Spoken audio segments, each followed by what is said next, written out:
Усім привіт!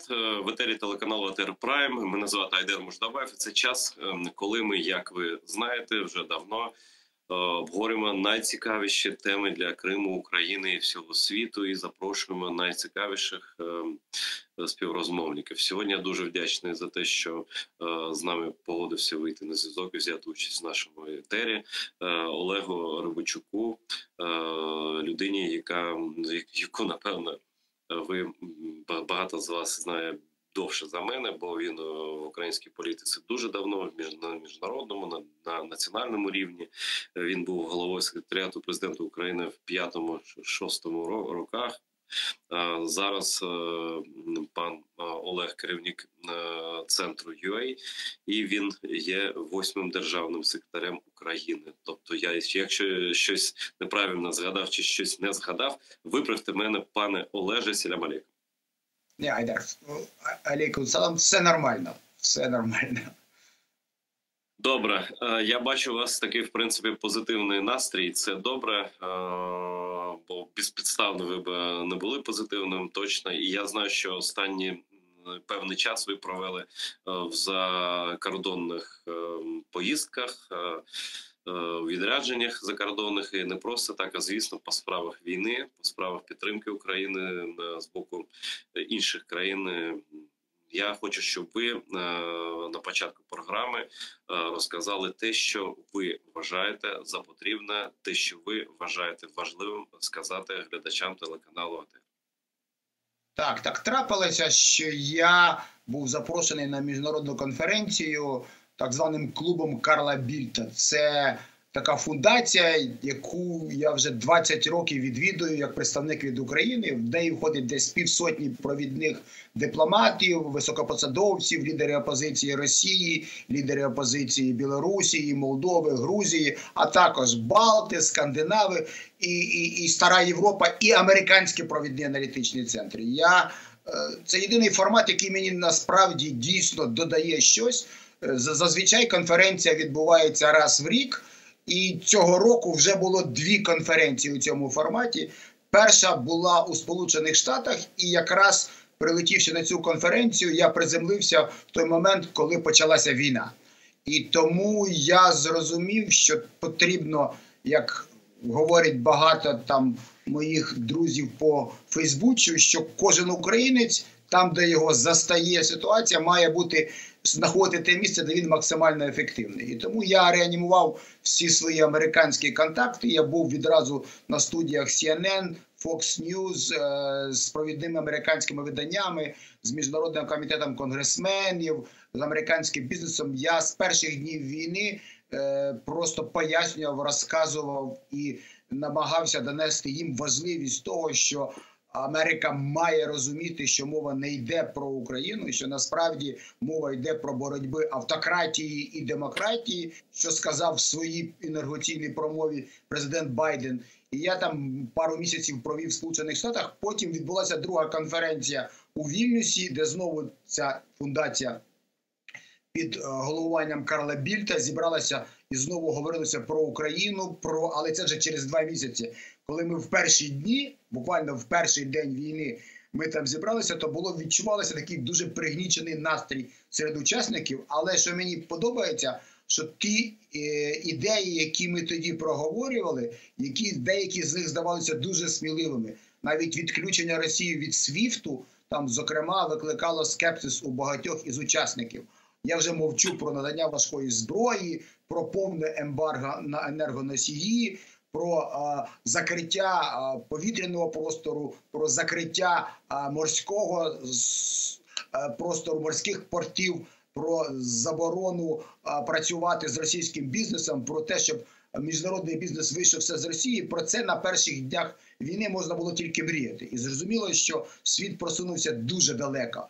Але це в першу чергу викликано тим, як героїчно українці відстоювали свою незалежність. Бо можете уявити мій стан, я прилетів і фактично цілодобово був в інформаційному просторі, дивився через CNN ці прямі включення, коли ракетні удари по всій країні, і коли провідні американські аналітики, стоячи біля карт, а це військові, які мали досвід проведення бойових операцій в Афганістані, в Іраку, в Сирії, які добре знають, які командували військами НАТО, наприклад, в європейському континенті, дуже добре знають умови сучасної війни. І перші дні вони говорили про те, що Київ може протриматись там день, два, ну максимум 3. Я це чув, бо я дивився ці прогнози і просто пам'ятаю, що і громадська думка в Сполучених Штатах на початку була приблизно така. CNN провів дослідження буквально в перші дні війни і запитав американців, як має Америка себе поводити по відношенню до війни Росії з Україною. І там 52% американців сказали, що то не наша війна. Нам треба подалі від неї триматися, це не про нас. І буквально на 4-ту добу, коли вже українці зупинили там агресора біля Києва, і коли в основному, коли американські кореспонденти, а це справжні герої, показували в прямому ефірі все те, що відбувається в Україні, показували маленьких дітей, підземілля, матерів, руйнування, коли на їх очах просто все палає, світ рушиться, і вони... Американська громадська думка змінилася буквально за 4 дні. Тоді вже 72% американських виборців, громадян, говорили про те, що Америка має це зупинити.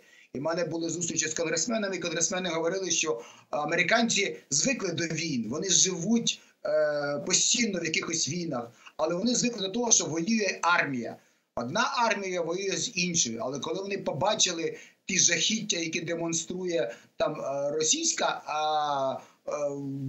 людоненависницька армія, коли просто нищаться цивільні об'єкти, школи, госпіталі, лікарні, філармонії, коли гинуть сотнями цивільні люди, і американців ось це по-справжньому заділо. Вони кажуть, що це не війна, що це насправді нищення цивільного населення, і громадська думка в Сполучених Штатах зараз є найбільшим союзником України. Попри те, що там існують зараз все рівно певне конкуренція політична, ну як у всьому світі, у американців на осінь вибори, і там демократи конкурують з республіканцями. Але ви зверніть увагу, що майже ніколи такого не було, що так одностайно по певним законопроектам голосують і демократи, і республіканці, тому що це стосується надання Україні допомоги. І позиція адміністрації Байдена теж змінилася, і ми бачимо, як змінилася від великих таких обережних кроків і розмов про те, що не треба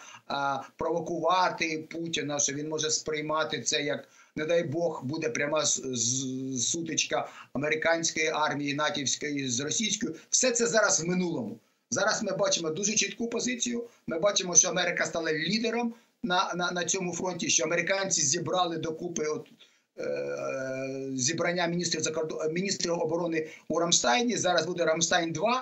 І коли, я бачу там, слідкую за новинами, коли нам намагаються вкинути тему, що ой, там відбувається саботаж, що насправді там не надається те устаткування, військове, важка артилерія чи найсучасніші види зброї, то це насправді не є правдою. Бо я говорив з військовими, і я можу вам сказати одну річ, що за всю історію Сполучених Штатів ніколи ще Пентагон не мав можливості так швидко надавати зброю.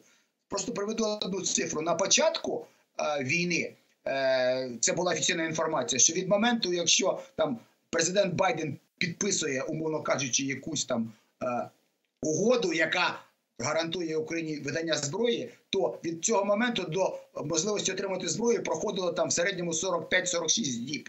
Зараз протягом 1-2 діб українська армія може мати можливість і отримує таку зброю. Тому за цей час ситуація принципово змінилася. Ми з вами сьогодні вже 90-й день цієї війни, і ми можемо говорити про те, що Україна не одинока, що не йде мова про те, що нам можуть там щось не надати, що відбувається якийсь певний розкол цієї єдності. Хоча треба сказати, що і Росія міняє свою тактику, і зараз Росія взяла курс на те, щоб зробити війну затяжною, і Росія сподівається дотягнути до осені, коли на користь там Росії прийде знову дядько Мороз, холода, і, мовляв, це змусить європейців переглянути свою єдність, і відверта стратегія Росії дотягнути до зими і розраховувати на те, що Західний альянс розвалиться. Українці це теж розуміють наші, військові планують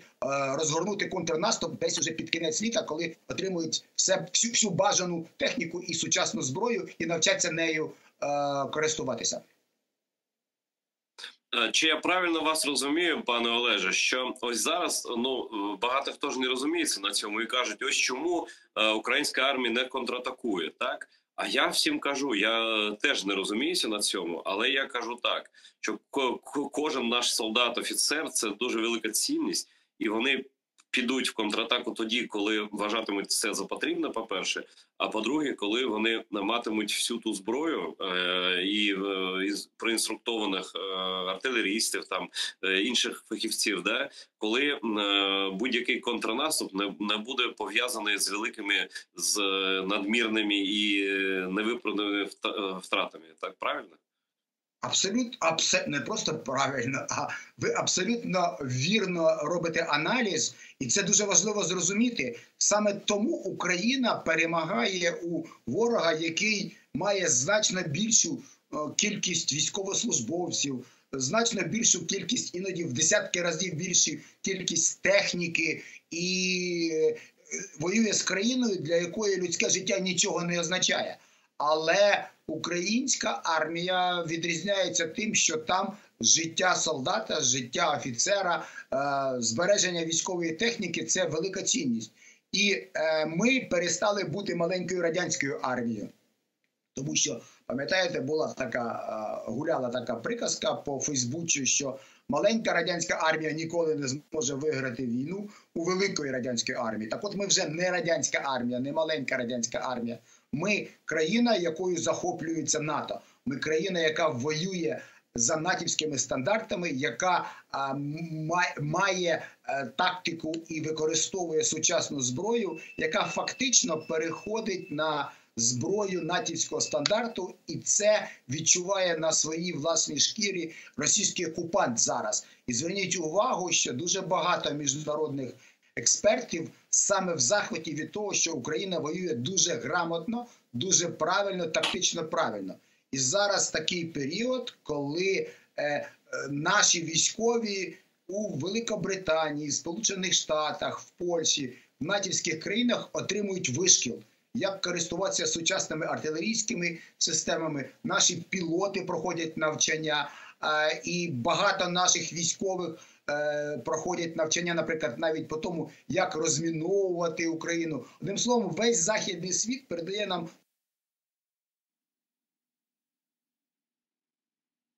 Щось зі зв'язком сталося. Зараз ми виправимо це. Я чекаю на повідомлення від режисерів. Під час трансляції всяке буває, ви ж знаєте. Тому пан Олег повернеться, я певен, просто дуже швидко. І це дуже важлива тема, про яку він каже, і про яку, на чому я зауважую, що не треба нікуди підганяти нашу армію, наших військових, не треба їм нічого закидувати, навіть в думках, що там вони відійшли на позиції, там більше укріплені, там, і що в деяких районах там терористам вдається щось там здобути, якусь там певну територію, але це все тактичні речі, стратегічні. Я певен, що наші генерали знають, що робити, і ми продовжуємо розмову з паном Олегом. І я хочу, знаєте, про що сказати? Просто це треба, підкреслити. Я почув, що ви спілкувалися в Америці як з CNN, так і з Fox News. Це канали, які ненавидять один одного. Це взагалі така традиція американської журналістики. Вона така дуже відверта, дуже емоційна буває. Тобто це республіканці, і часто республіканці, які навіть там Трампа дуже підтримують, так? А це то демократи, там є ліві, там центристи, інші. Наскільки, як би ви, пане Олеже, проілюстрували особисто ступінь підтримки? Чи можемо ми надіятися, що жодного охолодження, жодної втоми від України, принаймні в Сполучених Штатах і в інших країнах Заходу, не буде? Ви знаєте, що я якраз наполіг на тому, щоб бути особисто в студії. Це була моя умова і в CNN, і у Fox, для того, щоб це реалізувати, мені доводилось приїжджати на годину раніше, проходити ковід-тести, доотримувати правильний результат, і тільки після цього я мог бути в студії. Але це дозволяло мені, я відчуваю значну перевагу, коли ти говориш не через віддалені засоби зв'язку, а коли ти можеш з журналістами просто поспілкуватися. І, як правило, це, оскільки ефіри на Україну, то це було там вечір у Вашингтоні, і там вже було досить тихо, спокійно в студії. І я задавав це питання американським журналісткам, тому що у мене було таке питання: от ви кожен день висвітлюєте новини в Україні, ви бачите ці жахи, ви переживаєте, бо я бачу, що ті журналісти, у яких я бував в гостях, вони реагують як люди, не як відсторонені коментатори, а там просто ледве не сльози на очах виступають. І це вже був там другий місяць війни, я декілька разів був у студії CNN, потім я вам про Fox розкажу. І ця журналістка сказала, що вона досі пропускає всю цю інформацію через себе, і вона не може відсторонено коментувати. А коли я дивився репортажі американських кореспондентів по Україні, а це десятки кореспондентів, то мені зрозуміло, чому такий високий рівень підтримки громадськості. Тому що це журналісти, які вболівають, вони просто на місці, вони це бачать, вони принципово відрізняються від якихось редакцій, якихось умовно Нью-Йорк Таймс, які там щось собі пишуть, ми не знаємо під якими впливами, про якісь абстрактні речі, про те, що Україна має там щось віддати. Ті журналісти, які на передовій, і ті журналісти, які в студіях просто щоденно роблять репортажі, включення, де мами з дітьми, там певних героїв їхніх репортажів я бачив. І що мене дивує, як багато українців розмовляє, приємно дивує, пристойною англійською мовою, що це в принципі, ми давно вже європейська нація. І американці це дуже добре відчувають. Тому, звичайно, у них бувають свої новини. От у них тема зараз заборони абортів, вона виходила там на перші в новини, але вони ніяк не затьмарювали, вони просто йшли разом з Україною у передових, у хедлайнах, як кажуть, у головних новинах. Кожний випуск новин обов'язково має довгі сюжети про події в Україні. І тут демократи, республіканці, просто у студії Fox там є просто дуже дивні люди, які, просто реально дуже дивні, і навіть там всі мої знайомі кажуть, я б до них ніколи б і в ефір не пішов. Я цієї там гігієни дотримався в українських студіях, тому перед тим, як піти на якийсь ефір, я завжди уточнював, а з ким я буду мати справу. І Fox News тут, в тих програмах, де я був, вони досить професійно і теж, маючи своїх кореспондентів в Україні, де теж висвітлювали події в Україні. З співчуттям це відчувається просто.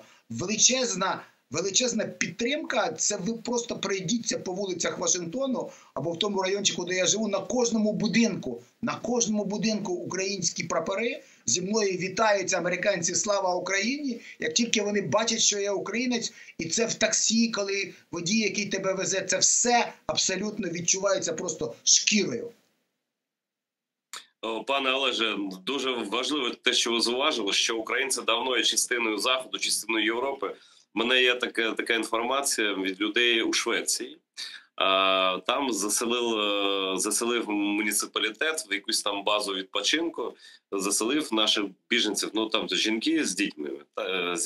А проблема була така, що вони не знали, вони думали, як вони будуть спілкуватися, бо шведи там шведською і англійською, а українці можуть нічим не володіти. Так з'ясувалося, що майже всі діти, половина дітей вільно англійською спілкуються.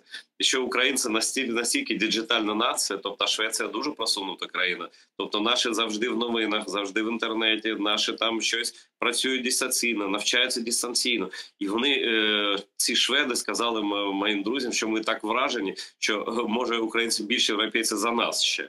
Тобто настільки Європа побачила українців. Кожна країна Європи побачила. Україна перетворилася в їхній свідомості з якоїсь умовної частини Росії. Давайте правду казати. Росія це насаджувала століттями. Все, ми суб'єктні, ми круті завдяки нашим Збройним силам. Ми Звісно, жодні там ідіоти з Нью-Йорк Таймс ніколи не переконують американців, там, що треба ставитися до українців як до людей, які, наприклад, погодяться віддати свою країну чи частину. Там я переходжу до теми Криму, до теми війни більш конкретно, бо я бачу, крім цієї ганебної статті Нью-Йорк Таймс, яка, і за вашими словами, не є типовою для американської журналістики, а є інша журналістика, про яку ви згадали. І ось опитування. Українці не готові поступитися територію заради миру. І причому не готові в такому обсязі. Тобто 82% українців навіть не розглядають таку можливість. 82%. Інше там щось там я навіть читати не буду. За жодних обставин 82, і думаю, що в принципі і інші не хочуть. Да? Там просто по-різному можна питання сформулювати. Тобто несприйняття втрати території, несприйняття домовленостей будь-яких там сепаратних, як називали там радянська пропаганда колись, не буде. І як ви думаєте, да, і ще знову проблеми невеликі з зв'язочком, але зараз я певен, що наш гість повернеться, і я побачу пана Олега, бо питання вже готове давно, воно гаряче, таке суттєве, бо стосується, знаєте, ніби іншого флангу політичного, ну не політичного, геополітичного флангу, Китаю, і заяви Байдена щодо Китаю. Але це дуже, дуже важливо, і я просто чекаю на пана Олега, я хочу йому тут щось зачитати і запитати в нього. Чомусь такий зв'язок якісний, і раптом раз, і немає зв'язку. Чекаємо на пана Олега. Я поки що процитую ту цитату, яку хотів сказати. Ну, напевно, пан Олег читав. Байден, війна в Україні – це глобальна, а не регіональна проблема, переконаний президент США Джо Байден. Про це він заявив у вівторок на зустрічі групи країн Quad у Токіо, пише Українська Правда з посиланням на Reuters. Це більше, ніж просто європейська проблема, це глобальна проблема, сказав президент Байден, наголосивши, що Вашингтон разом із своїми близькими внутрішніми партнерами наполягатиме на створенні вільного та відкритого індо-тихоокеанського регіону. Байден сказав, що напад Росії на Україну лише підвищує важливість цих цілей фундаментальних принципів міжнародного порядку, територіальної цілісності та суверенітету. Байден зустрівся з іншими лідерами так званої четвірки Японії, Австралії та Індії у Токіо в рамках заключеного дня своєї першої поїздки до Азії з моменту вступу на посаду. Тут важливо ще слово Індія, з якою там намагається загравати Росія, але напевно американці знають слова, які переконують керівництво Індії, тому що робити цього не треба. Я питаю в наших режисерів, що в нас зі зв'язочками, коли буде, бо чекаю на моєго чудового співрозмовника. Ось, пан Олег Рибачук повернувся. І я процитував тут Байдена в Токіо про те, що ця війна в Україні – це не війна локальна, це війна глобальна. А раніше той самий Байден сказав таку фразу, яка ніби адресовано лише Китаю, може не лише Китаю, що в разі нападу на Тайвань, тобто в разі наміру створити там справжню Третю світову війну ще в Азійсько-Азійському регіоні, буде відсіч з боку Сполучених Штатів, їхніх союзників. Як ви оцінюєте варіанти поведінки Китаю і Індії, до речі, яка входить у цю четвірку, з якою зустрічався Байден в Токіо, тобто Японія, Австралія, Індія? Це дуже важливо, тому що це так званий азійський уже фронт, тому що коли мова йде про те, що зараз насправді боротьба між демократією і автократією, то велика частина автократії саме там, куди Байден поїхав. І це в першу чергу Китай, який дуже уважно спостерігає за тим, як відбуваються події з Росією, який, очевидно, теж не очікував такого приголомшливого провалу російської військової машини, яка на очах розвалюється, і який просто зайняв зовсім іншу очікувальну позицію по відношенню до Тайваню. Але, що цікаво, я уважно слідкую за американською пресою. Американська преса, там вийшли цілі колонки і на Washington Post, і на New York Times, які аналізують ці заяви Байдена.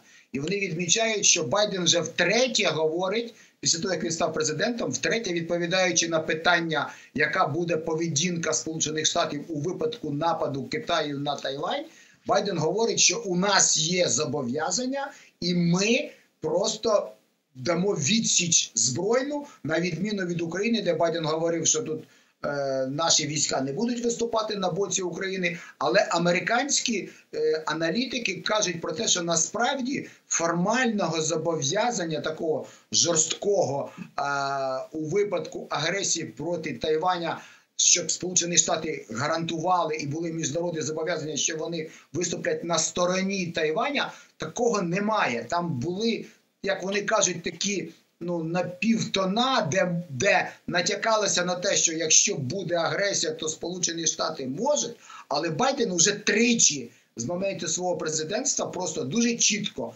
відповів на питання, що ви будете робити, чи ви будете стояти поруч з армією Тайваня. Він сказав так. Але ті досвідчені аналітики міжнародні кажуть, що це більше особистісна позиція Байдена, що він так реагує. Може, ви пам'ятаєте, коли він сказав знамениту фразу, що Путін просто не може, така тварина, бути на посаді в Росії, коли він у Польщі був, він настільки емоційна людина. Але часто ще американські аналітики звертають увагу, що коли Байден щось каже, а його адміністрація починає спростовувати або якось говорити обережні речі, чи це стосувалося про те, що Путін вбивця, чи це стосувалося того, що в Україні відбувається геноцид, чи це стосувалося того, що Росія – це країна-терорист, країна, яка підтримує тероризм, то Байден це говорив, а його апарат якось відмежовувався, спростовував, але в кінці кінців слова Байдена потім ставали реальною політикою Білого дому. Тому треба сказати, що вплив Байдена на політику часто переважає скепсис аналітиків, які шукають таку золоту середину. У Байдена, видно, є певний якийсь емоційний підхід, він вболіває за певні цінності, він є людина рішуча і він говорить речі, які спочатку здаються небаченими, нечуваними, але потім стають реальністю. Тому, я думаю, те саме зараз відбувається на наших з вами очах, коли він робить тур по Азії. І треба ще одне відмітити, що так, всередині у Байдена ситуація складна. Тому що і інфляція, і ціни на пальне, і оце ж Нью-Йорк Таймс намагався на цьому поспекулювати. Там це тільки редакційна стаття, там є пару основних людей, коріння яких у Росії, ми не будемо це витрачати час, ця стаття точно не відображає думки більшості американців. Але оскільки вибори, то очевидно, що республіканці намагаються теж на цьому трохи грати. Тому у Байдена рівень підтримки там десь 39%, а 52% вважають, що не все так добре в країні. Але треба визнати, що коли питання стосується України, то і демократи, і республіканці одностайно, майже одноголосно приймають ключові рішення. І ця двопартійна підтримка – це дуже ціннісна річ для України. Ми не можемо такого втрачати, ми маємо це дуже цінувати, і поки що нашим дипломатам це насправді вдається. Ми зуміли повернути собі довіру двох партій провідних в Сполучених Штатах, і наші урядовці ефективно працюють. Дуже ефективно працює міністр закордонних справ, дуже працює Резніков як міністр оборони ефективно. Велика повага, величезна повага і довіра до президента Зеленського. Цитати з виступів Зеленського я бачу на вітринах магазинів американських, це просто дивовижно. І американці, ви знаєте, що вважають українського президента значно впливовішим за власного президента. Це, звичайно, для нас приємно з одного боку чути, а з іншого боку, я завжди кажу, що я вже працював з президентом, якому аплодував весь світ стоячи, і ми маємо робити висновки, щоб такі президенти робили країну іншою, а не в якийсь момент відбувалися якісь речі, і ми упускали можливості. Я впевнений в тому, що цього разу після помаранчевої, після Революції Гідності, цього разу Україна не може не скористатися унікальною можливістю стати реально провідною країною і в Європі, і в світі. Зараз такі шанси є, і ми маємо про це пам'ятати, і ми маємо робити все для того, щоб відверто сили із минулого не змогли вичекати і повернутися знову в українську владу, повернути корупцію, все те, про що ми з вами знаємо. Пане Олеже, це дуже важливо. Я думаю, що ця довіра до Зеленського, вона в першу чергу базується на довірі до українського спротиву всенародного і до Збройних сил України в першу чергу. І президент Зеленський – це обличчя країни, яка воює за цінності, які дуже близькі американцям. І про це свідчить двопартійна єдність, про яку вона просто дивовижна, бо в Америці там працює єдність, не мріють на внутрішньому рівні, це просто якась там голуба мрія, а по відношенню в Україну вона ось так вже є фактом, майже 100%. І я хочу запитати про Крим. Ось я ж починав своє питання, трохи сумбурно сформулював, що це моя провина, що українці не хочуть і не погодяться ніколи з тим, що Росія має забрати хоч яку нашу територію. Більш того, українці прагнуть того, щоб в найближчий час в будь-який спосіб Україна повернула і Крим, і Донбас. Питання поставили під час виступу для Давосу президенту Зеленському. Чи можна звільнити Крим у воєнний спосіб? Він сказав, що це коштуватиме станом на зараз. На сучасну ситуацію, маючи на увазі, сотень тисяч загиблих українських військових, на що, звісно, це занадто велика ціна, звісно, просто дуже велика ціна. Але там станом на зараз, він сказав, це важливо. А які варіанти розвитку подій? Донбас, звісно, але з акцентом трохи на Крим, бо ми Кримськотатарський канал, ви бачите, спостерігаючи за тим, що кажуть, і Байден казав, що там без Криму жодної перемоги України не буде. Там британці казали. Тобто підуть з нами ці країни до кінця, якщо ми підемо до кінця у визволенні своїх територій.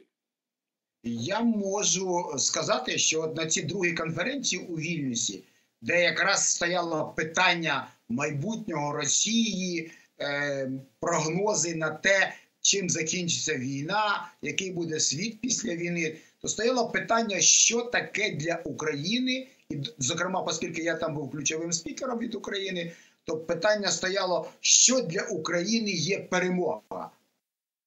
От що вважати для України, який результат цієї війни вважати переможним для України. Так, ви мене зараз там перервалися.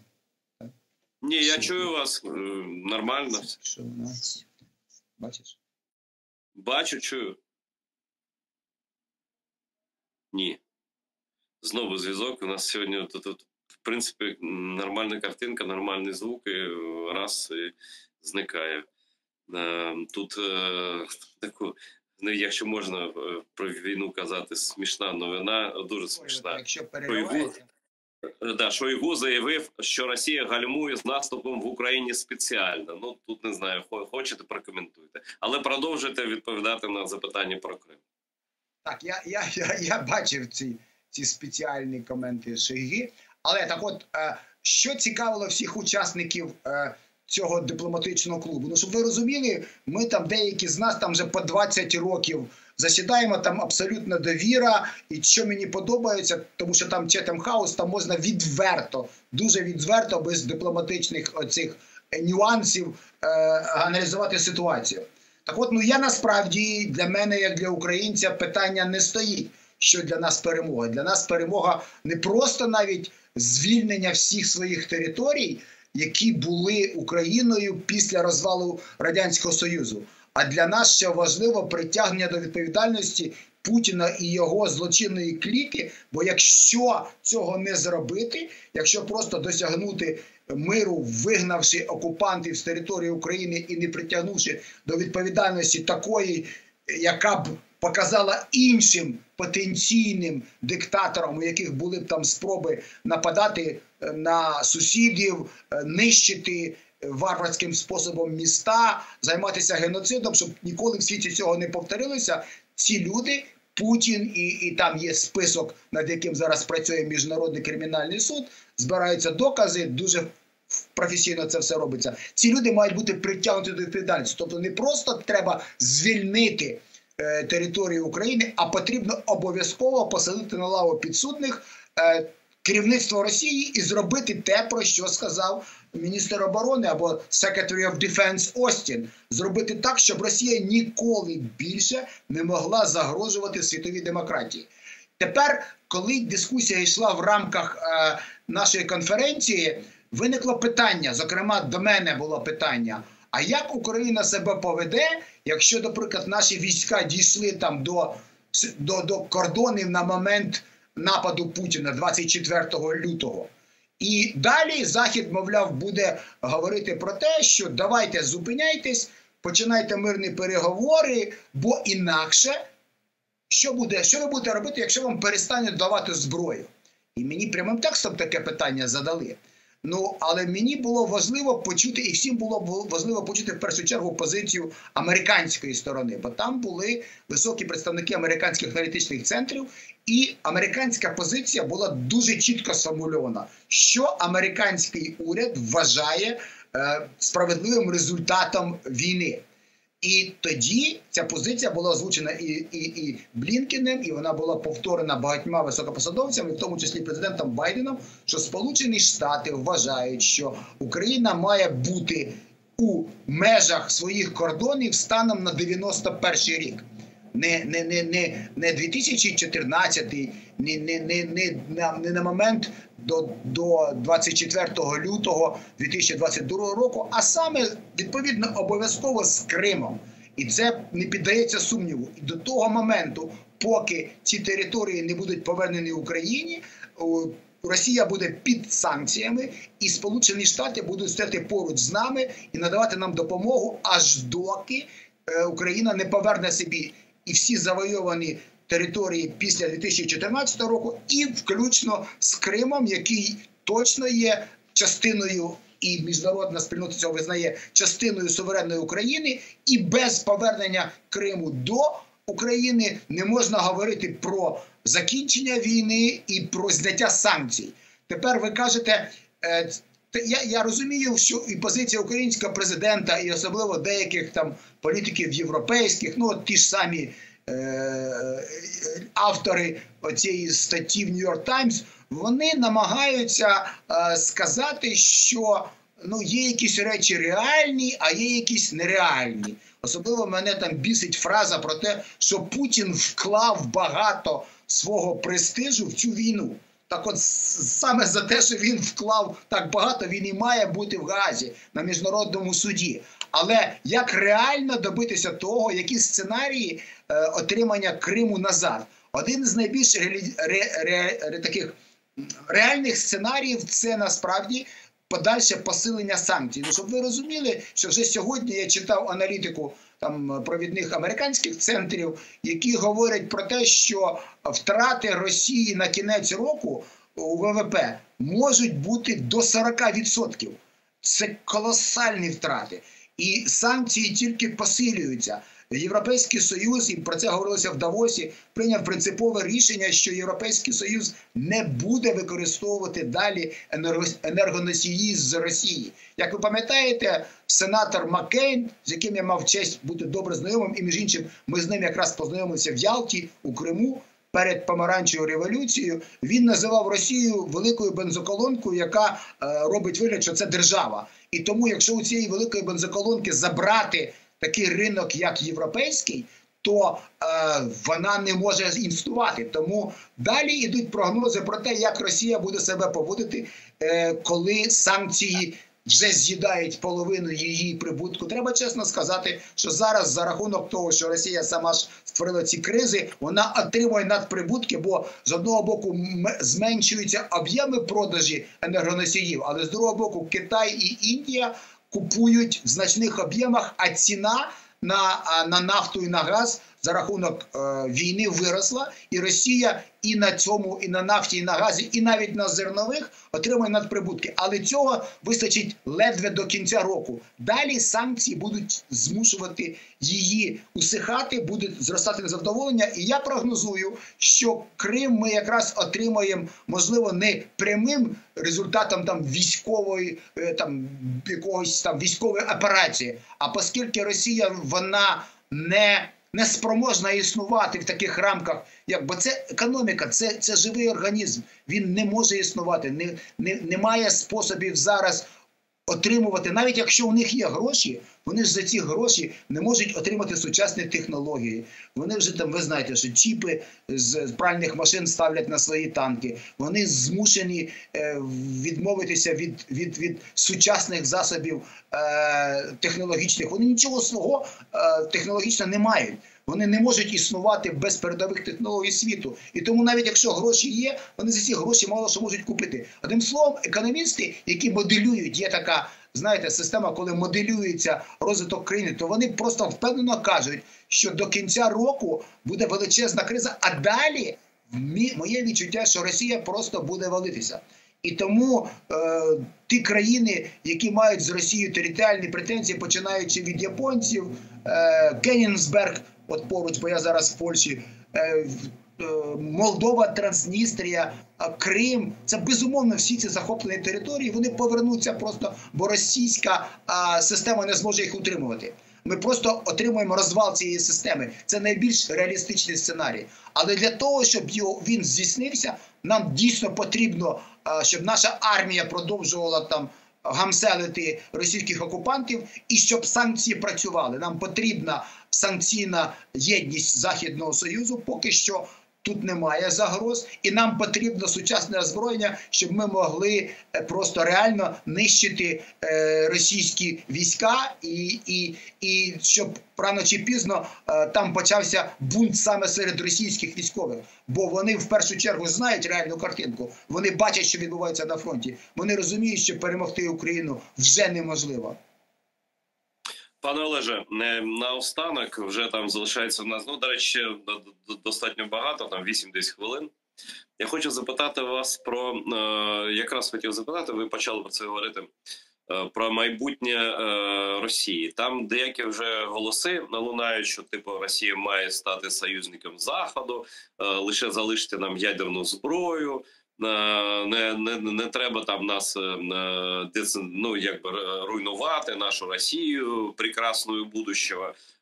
Ось якими, на вашу думку, мають бути умови коаліції західної, бо Україна воює за всіх, а політично і в різний спосіб підтримують нас коаліції, це Рамштайн-2. Да? Тобто, чи чекаєте ви від Рамштайну-2 якихось більш зрозумілих вимог до Росії, більш якось, може, посилення допомоги військової, але з політичний бік саме мене цікавить. Тобто політичний тиск буде, скажуть Путіну, слухай, ти маєш зробити те і те. Чи ні? Чи це буде так, от як після першого Рамштайну, військова допомога, і те не без подробиць, це я вважаю правильно. І друге питання вдогонку, чи вірите ви всі, може це чутки, може там інформація, про те, що Путін або хворий, або якщо він і не хворий, там готуються якісь перевороти, навіть називали прізвище Патрушева. Я не знаю, хрін за рідкою не солодше, мені здається. В принципі, ваша аналітика щодо сьогоднішнього ставлення до Росії, що там може відбутися в разі такого сценарію, який ви описали, тобто економічне знищення, там падіння, втрати на фронті українському тощо. Нам тут дуже важливо, щоб була дуже чітка відповідь сформульована, незалежно від того, Путін там чи Патрушев там, що світ вимагає від Росії і яка буде кара, саме кара, не якась там моральна відповідальність Росії за ті злочини, в тому числі економічні, яка вона не нанесла Україні не спровоковано. Тому що це надзвичайно важливий момент. Росії сходило з рук багато попередніх злочинів. І Грузія, і малазійський Боїнг, і Крим, і Сирія, де просто весь світ. Слухайте, і треба сказати про Білорусію. Ми ж розуміємо, що Лукашенко залив там кров'ю і сидів на посаді тільки тому, що він був під патронатом Путіна. І Захід проявив тут слабинку. І я говорив на цій конференції, що, слухайте, те, що ви робили, тільки заохочувало Путіна і там різних путіністів, яструбів російських до більшої агресії, тому що вони бачать, що ви беззубі, що ви нерішучі, що ви ніяк не наважитесь дати відповідь. І тому, коли вас починають шантажувати ядерною зброєю, а ви там думаєте про те, а як би так, щоб польські літаки не сприймалися Путіним як ескалація, то це якийсь повний маразм. Бо ви робите протилежні речі, ви просто кажете Путіну, роби, що хочеш, бо в тебе є ядерна зброя. Тільки Захід уже змінився, особливо це дуже чітко формує Джонсон. Він приблизно каже, що, слухайте, і у нас є зброя, і ми знаємо, і у нас високоточна. От як ви будете робити, точно так у відповідь ви отримаєте таку відповідь. Тільки нашої зброї більше, вона точніша і наша армія набагато потужніша. Ось таку мову Росія розуміє, але треба це все підтверджувати діями. Бо зараз такий момент дуже тонкий. В майбутньому Росії я був ключовим спікером на цій конференції, і перший абзац мого виступу був, що давайте як мінімум на 2 покоління, тобто років 50, а можливо і 100, забудемо мантру про те, що Росія є частиною нашого великого європейського дому.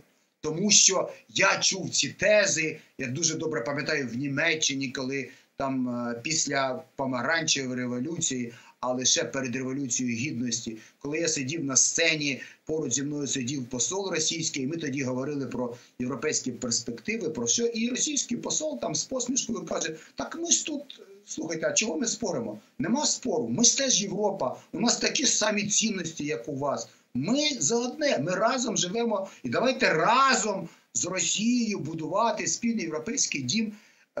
Я просто нагадав своїм друзям, і мене відразу з півслова зрозуміли і підтримали і балти, і поляки. Тому що вони розуміють, що я маю на увазі, коли кажу, що Росія найближчі 50-100 років ніяк не може бути, 100 добре, але 2 покоління, 50 років – це точно потрібно для того, щоб провести реальну денацифікацію або депутінізацію. Ми ж розуміємо і ми бачимо ці соціологічні дослідження, де Росія знову стає такою, якою її робив свій час Ленін, коли переконував, що молода Совєтська Республіка в огненном кольце. Я пам'ятаю цю карту з усіх сторін, червоні стрілки, там Атланта, всі інші намагаються задавити маленьку волелюбну большевицьку Росію. Потім Сталін зіграв на цьому ж, що навколо дикий злобний Захід, пам'ятаєте, в крові ці американські чи натівські кукринікси, знову вокруг одні враги. І проходить майже 100 років, Путін знову активує один і той же ген. Тобто, якщо протягом 100 років російське суспільство сприймає весь світ як загрозу, в свою винятковість, і вони впевнені, що весь світ хоче їх знищити, а вони воїни з добра і світла, і чогось там всього істинного і такого доброчеловеческого, а на Заході це тільки вороги, це бажають їх знищення, їм заздрять, все інше, то зрозуміло, що питання стоїть дуже гостре. І не потрібно себе обманювати, бо я теж чув цих російських лібералів, там, зокрема і зі штабу Навального, які люблять говорити про те, що от Русь не такая, это на самом деле, вот мы ездим по стране, очень много там протестных, и вы увидите, как в Белоруссии было, никто не ожидал, что в Белоруссии народ подніметься. І я просто розумію, що, я не знаю, чи люди свідомо, чи не свідомо, для мене показово оці перехоплення нашої служби безпеки. Ці жінки, які кажуть, ти там гвалтуй, насилуй этих хахлушек, ці батьки, які кажуть, що ви їх там вбиваєте, привозьте, і це розмови дітей російських з їхніми батьками промовистіші за багато соціологічних досліджень. Але і соціологія показує, що підтримка війни Путіним саме проти України, что из-за этих проклятых хохлов наши мальчики гибнуть, захищає наше мирне небо, це думка, яка переважає зараз в Росії. Це відсотків 70 росіян. І що відсотків 70 росіян підтримують війну. Вони знають, що Путін пішов війною і не вважають, що це правильно, що Україну потрібно знищити. І це питання дуже глибоке. І це питання має коріння багатосотрічне. І це питання починається навіть з культурного несприйняття. Пане Олеже, ви знаєте, що програма закінчується. З вами завжди не вистачає часу, бо ви дуже глибока людина, аналітична. І я вдячний вам особливо за те, що ви розмовляєте з західними політиками щодо Росії, щоб Росія знову не оманула світ, щоб вона не прикинулася там мишею, там кішкою, щоб її роззброєння було доведено до кінця. І щоб більше ніколи нам про цю велику Росію не розповідали, бо з цих слів починається ад, пекло, ну все погане, що загрожує цьому світу. Дякую дуже. З нами був пан Олег Рибачук, дуже досвідчена, активна українська людина. А я дуже вдячний всім, хто нас дивиться зараз і завжди. Я нагадую, що телеканал АТR працює з вашою допомогою. Дякую за донати, за підписки, за Patreon, за інші варіанти допомоги, яку ми відчуваємо кожен день, щодня. Дивіться АТR кожен день, дивіться АТR далі.